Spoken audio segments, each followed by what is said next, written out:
Did you know that as many as 70% of client meetings fail due to a lack of preparation? It's a well-known fact that your first client meeting can make or break your future relationship with that client.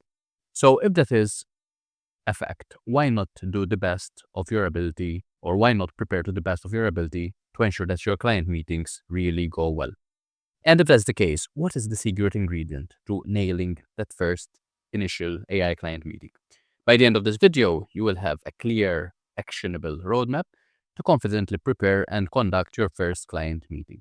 So you can get over this fear of taking on these types of meetings. You'll be able to identify and understand your client's specific needs. You'll be able to tailor your AI solutions based on those needs. And you'll be able to ask the right questions to uncover the insights and the common pitfalls that clients face so you can overcome them. By the end, you'll be able to build a great repetitive formula that allows you to really hone in and ace those meetings. As the founder of an AI automation agency and having dealt with freelancing before that, I have been on a lot of different client meetings. And over the years, through trial and error and through making a lot of mistakes, I've distilled the most effective strategies and lessons learned into this practical video. It will give you the advice so you won't have to make these mistakes yourself. In this video, the plan is the following. So I'm going to cover 5 main segments, each addressing a critical aspect of preparing for and be able to conduct a successful client meeting. So with that said, let's get right into it. The first thing is preparation is key. Have you ever felt that stomach churning anxiety before a big meeting? Imagine walking into your first client meeting without a clear understanding of their specific industry, of their specific challenges. You quickly realize that the meeting is not going well because you're not aligned to their goals, you're missing opportunities. And so preparation is crucial to ensuring that the meeting is productive and that you align everything you say to your client's objectives. So this is how to prepare effectively. And for that, let's just go here to my handy notebook. So we're saying that first thing is preparation is key. So what does that actually mean? And the first thing I'll say is that it's important to research the client's industry. The simple truth is that understanding the client's business and what they do, their model, being able to identify the challenges and opportunities within their sector is key. This will also allow you to identify their business goals. So preparation is also about identifying business goals. When you can do this, when you see what the client has been featured in when it comes to, the latest news, any press releases, anything that they have been mentioned for recently, you'll be able to really understand what is important for them. So the next thing after identifying their business goals is analyzing their competition. So analyze their competition. And when you do this, you will really show the client that you have taken the time to go above and beyond and figure out what is important for them. When you analyze their competitors, their market position, and see who's who in the whole picture, you'll be able to really get what they're all about. Another thing that you can do to help ensure that the meeting goes well and that you are well prepared for it is prepare a meeting agenda. I feel that many people just go into meetings and they're like, okay, we'll figure it out on the fly. We'll see how it goes. We'll ask some questions. We'll have a good time. We will chit chat, and hopefully by the end of it, we'll get something productive done. When you have a detailed meeting agenda that outlines the topics to be discussed, that allocates time for each section and the right amount of time to ensure a structured flow, that is being very well prepared. And the final point I will mention here is the following. So I think it's important to anticipate So anticipate questions and prepare answers. By doing this, anticipating questions and prepare answers, you will be able to think about what this potential client and their concern and be able to understand them properly. You can also prepare for this by thinking about case studies that you can bring to the table. If you know that the client, for example, is in a specific industry that has specific business goals and that their competitors do something specific, and you have case studies that can show how you worked with someone in a similar industry and got them the right result, that is a very good way of answering questions, of eliminating any concerns that the client might have. And it also ties into the whole point of being prepared. So preparation is really the key here. The second point is about making a strong first impression. And obviously this applies to both online and offline meetings. But first impressions are generally formed within the first 7 seconds, both in online and offline meetings. So imagine joining your first online client meeting with technical glitches. You have a cluttered background, there are technical problems. Instantly, the client's perception of your professionalism really goes down. It makes it hard to build trust and rapport, even or irrespective of what you say after that initial first point of failure. But on the other hand, if you have a smooth, a well-prepared virtual presence, it can really set the tone and set a positive tone that establishes credibility from the start. So the lesson here is that making a strong first impression in an online meeting or offline meeting requires attention to several key elements. And this is how you ensure that you present yourself both professionally and effectively when setting up these meetings. So the first thing is, I'll go back here.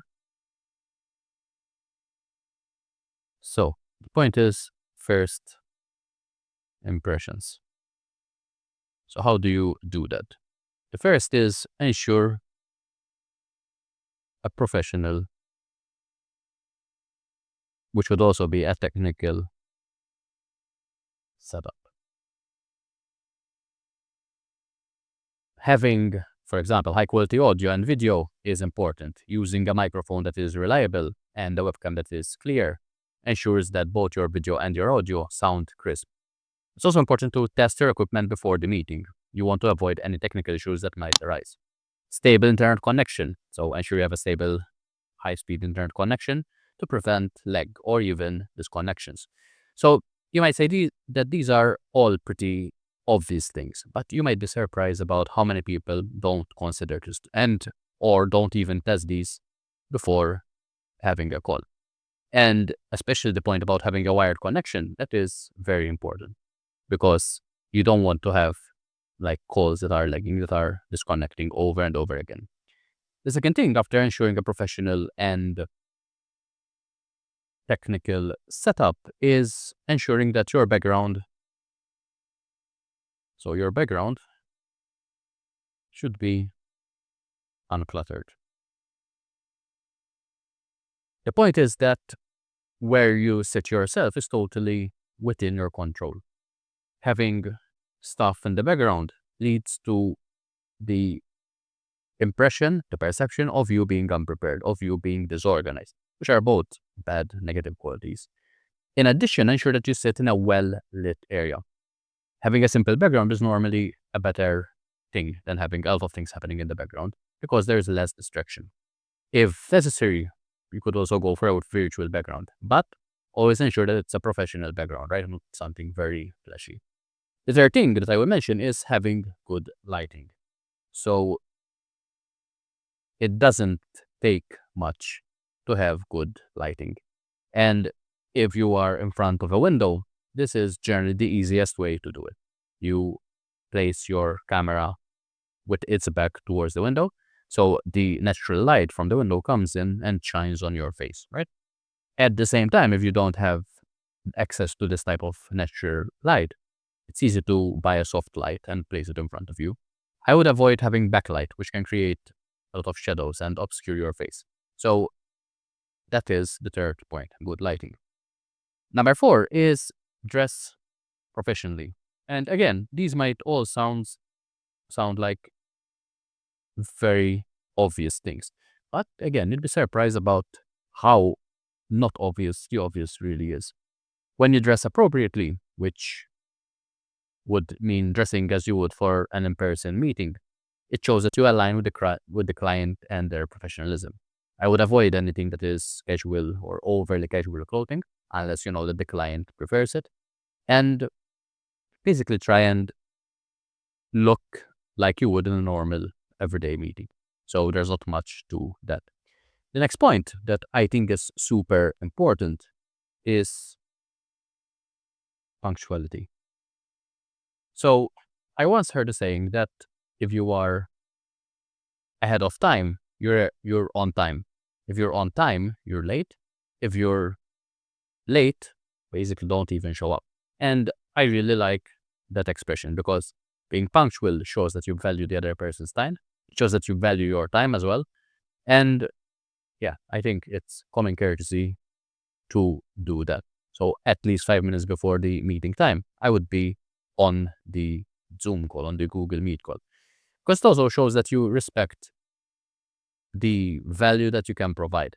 You're there to see if you can help the client. If they are more than, 5-10 minutes late, that also shows you, in my opinion, what they don't bring to the table. So you might also want to consider the type of clients that you work with. And the last point I'll mention is that it's important to maintain body language and eye contact. So when it comes to body language and eye contact, I think when it comes to having meetings, we're all kind of accustomed to, if I have my camera there and my screen there, we're generally accustomed to look at the screen because it's easier to see the other people's reactions and all that. But being able to look at the camera to simulate how real eye contact looks like in real life is important. So that is another point to consider. Okay, let's move on to point number 3. So here, the point is that you should match your services to the client needs. So match services to client needs. And this is where I tend to sometimes get a bit of resistance because in general, you want to offer solutions that are pretty standard, right? You don't want to have a custom solution for each client. But you should, first of all, consider, are you selling something that clients really want and need? Or are you just selling AI buzzwords? Because if it's the latter, then you might want to reconsider.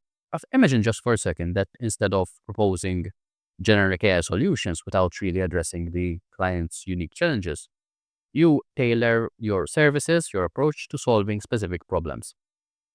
This can really turn a hesitant client into a satisfied partner, both in the short and in the long term. And what you want to do here to potentially effectively match your client's needs to your services is follow these steps. Number 1 is identify the client pain points. And you can do a lot of this before the meeting actually takes place, as I mentioned in the first point. So identify client pain points. So by studying what the client is all about, what the people in his industry are doing, you can do the right research to understand the specific challenges that the client is facing. You can ask questions that reveal the issues. Then what you do is you explain how your AI solutions address these issues. So explain how your solutions, your AI solutions address the pain points. And as you will see here, what I'm saying is that we start with pain points and we explain about how the solutions address the pain points. And we tend to address the pain points through whatever it is we offer, through our service. And I think this is where most people get things backwards. You start with the client pain points. Then you explain how your solutions address the pain points. And then you explain more about your service. And by doing that, you can most definitely have a standard set of things that you offer, but the way you're phrasing them is in relation to the clients and their problems. You can use data and examples to demonstrate the effectiveness. The thing is that it's all about the perception. So it's not that you're creating something generic. It's not that you're creating something different either. You're just showing the value that you're providing by showing how your solutions can really improve the efficiency, reduce cost, or whatever, drive growth. If you can then provide case studies or even success metrics that allow you to tailor your pitch more specifically, I think that is where you really get the biggest ROI, because you make it very relevant to the client. And what I will also mention here is I would, so technically, yeah, this should be number 3, is I would avoid generic statements. Instead of just saying random AI buzzwords, I would really focus on personalized benefits, because at the end of the day, that is what the client really cares about. And when you can avoid these generic statements, it also shows that you are flexible.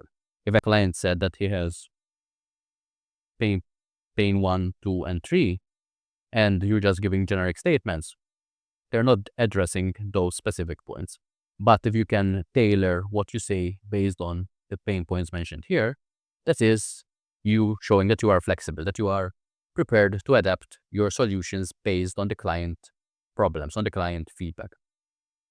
What I will also say to conclude this third section is that it could also make sense to think about what happens next.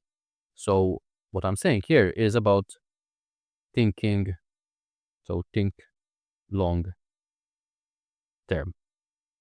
If you know that your solutions can provide solutions both in the short term and in the long term, working with the client, I don't think there's a problem with mentioning what can happen after you solve that first initial problem, right? So it's not just about fixing the thing right now, even though that is where you would want to start with one simple thing, but it is a good thing to also think long term and give the client insights into what you can do for them over the long term as well. At the same time, just focus on what is immediately in front of you. You don't want to overwhelm clients with all the things that you could do for them. So it's just something that I would mention during the call. It's not a very important thing, but it also shows that you are not just looking for a short-term get paid and get out, but it's more of a long-term thing.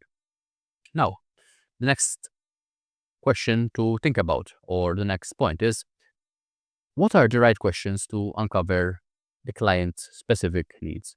And this is the fourth thing that I want to mention in this video, which is asking the right questions.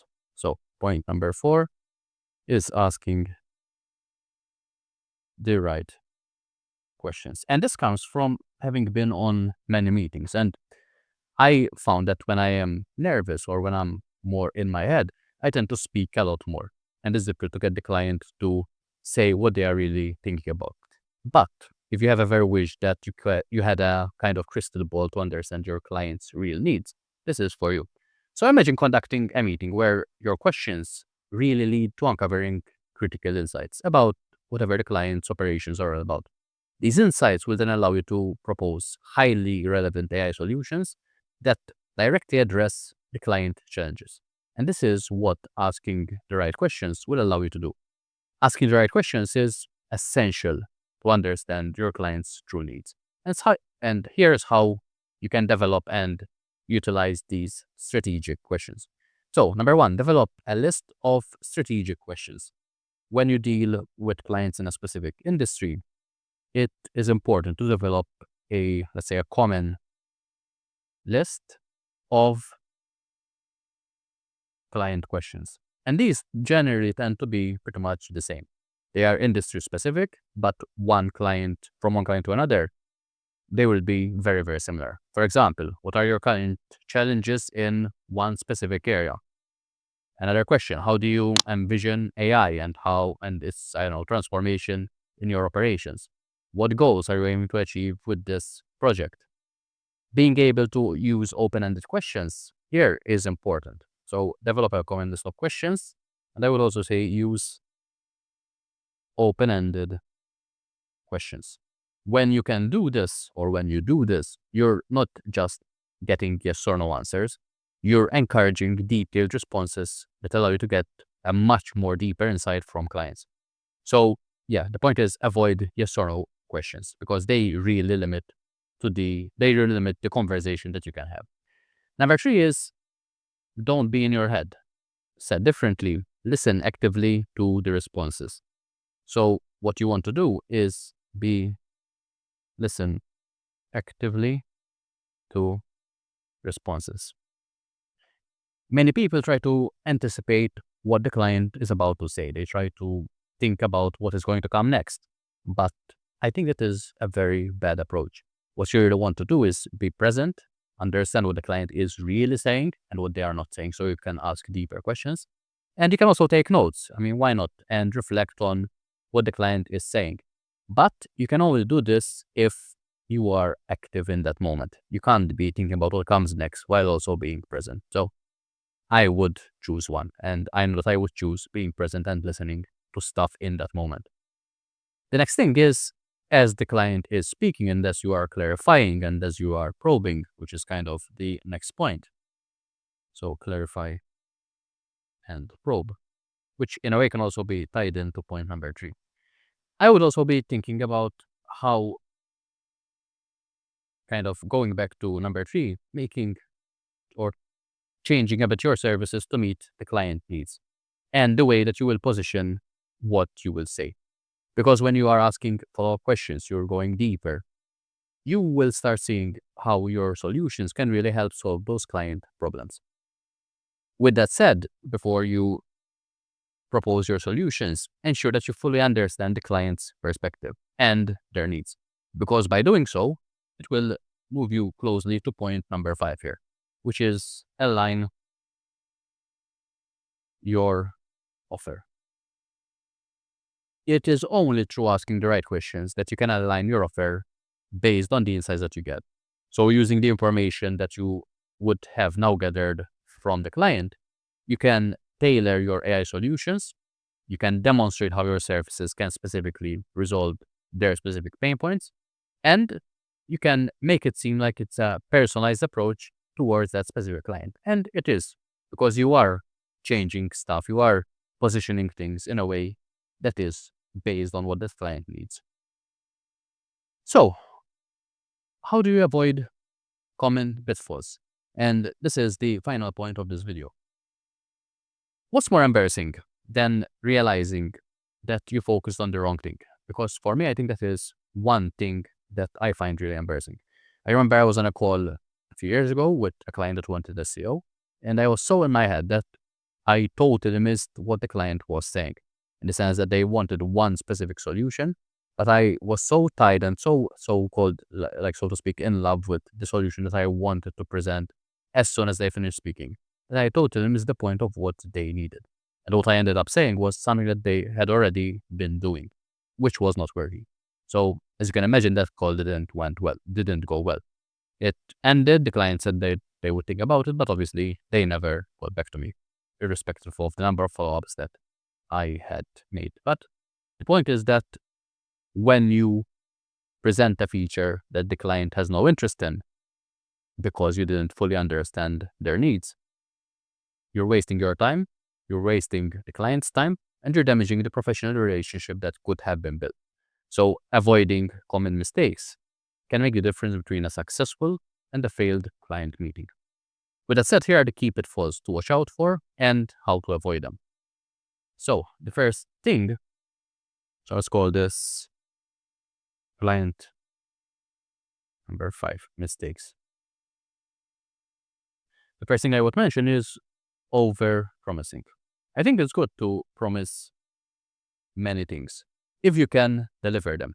But I would encourage you to be realistic about the AI solutions that you can provide and what they can achieve.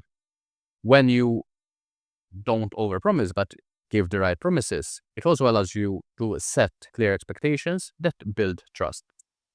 The second thing I would say is don't use excessive jargon. So don't use jargon, or some would call it tech speak. Sometimes there's the tendency to want to show how much you know and use all this complicated language. What you need to understand is that the client doesn't really care. They're interested in their problems and the solutions that you can provide. When you simplify complex terminology, you ensure that the client really understands what you are saying. And at the end of the day, that is what they care about, which ties in with this number, with the third point here. So benefits are better than technical details. The client doesn't really care that you will be using the latest, I don't know, LLM or the latest whatever jargon you want to use here. What they care about are the benefits that these details will give them. So focusing on what they will get out of the system, what problems, again, will be solved is important. I would also encourage you to be clear in the way you speak. So no unnecessary fluff, and ensure that your message is easily understood. The next mistake, which I've touched on already, but I think it's important to drill it in this video, is listen more and talk less. The more you speak, the less the client is speaking, which isn't good. So prioritize understanding the client's needs over pushing your agenda. Encourage the client to share their thoughts and their feedback. Seek feedback. It's a conversation where you should be speaking less than the client. And finally, I would say be ready to adapt. Sometimes asking for the client input is, or when you do that, you don't get the output that you are waiting for. Being flexible, being willing to adjust your approach and even the conversation itself is important. So that is the last point. I would say be flexible. At the end of the day, the client is the person that decides whether that conversation is going to lead somewhere. So giving the client the power and the respect that they deserve, while understanding that you have a much more clear overview of what is possible, I think that is a healthy balance to have. So those are the mistakes that I would tend to try and avoid. So if these tips were useful, what I would encourage you to do is to put them into practice. Remember to subscribe to this channel and hit the like button as well so you don't miss future videos. And finally, check out the link in the description where I give you a few or a couple of ideas how I can help you implement AI and automation in your business. I'll speak to you in the next video.